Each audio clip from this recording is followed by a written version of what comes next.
In this video, I'm going to show you 3 different raised garden beds. All 3 are prefabricated or RTA ready to assemble. They are a great option if you don't have the time, the capability, or local supplies to make it yourself.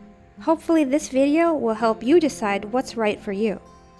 The ones on the left are the cheapest. They're also the thinnest and the least rot resistant. The one on the right is made from cedar, which is highly rot resistant. It was too tall for my needs, so I thought about using the extra part for another bed, but decided against it because I thought maybe it would be too cluttered if I did that. Look how much thicker the cedar one is compared to the very cheap one. Okay, so what about the original 4 raised beds? I have to say they are the best. They are cedar, thick, high quality, easy to put together beds I got on Etsy. Look how much thicker the wood is from the other cedar box. I actually like the gray color it turns into after time. A couple of the boxes had a little warping between the top and bottom layers. Adding a little bit of metal brought them back into alignment. If you get these boxes, you might want to add it before adding dirt. The only reason I'm adding this fabric is to keep the wood mulch from mixing in with the soil. I did not add this fabric to the original because those boxes actually connect to the native soil at the bottom, unlike these that are just sitting on top of the mulch. I'm hoping they'll be deep enough. I just used a battery-operated stapler gun. Okay, so what soil did I put in here? I put in a version of Mel's Mix. Basically a combination of peat moss or cocoa coir, I used both, coarse vermiculite, compost, and I also personally added a little bit of our clay native soil. The roses sure do like it. This pretty rose over here is called Colette. It's a climbing rose.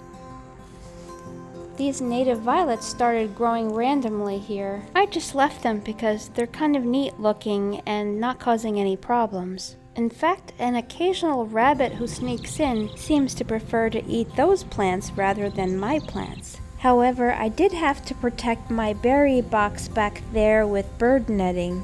Red raspberries on the left, blackberry on the right, and in the middle strawberries.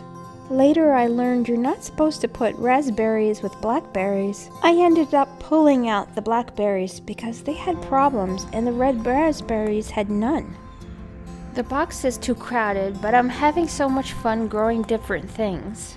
One thing I know I must do is make the bird netting fabric thing I sewed taller because this red raspberry really wants to be tall. The first year was great. I could come out to the garden and pick some kale and then bring it to the kitchen and cook it up with some butter and have a delicious healthy meal. But this year wasn't so great.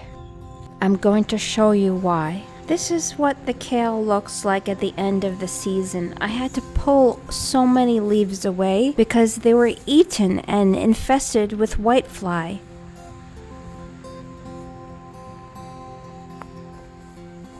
Can you see them fly around when I disturb it? There are hundreds of them. I was busy with other things and I didn't know what to do, so I didn't do anything. I don't want this to happen again, so I did research and I figured out what I'm going to do next year.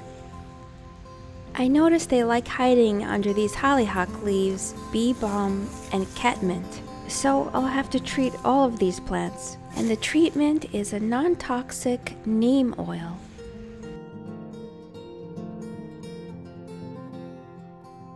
So that's about it for our little vegetable garden today. Thanks for stopping by, and I hope showing you these different boxes has helped you. Bye-bye.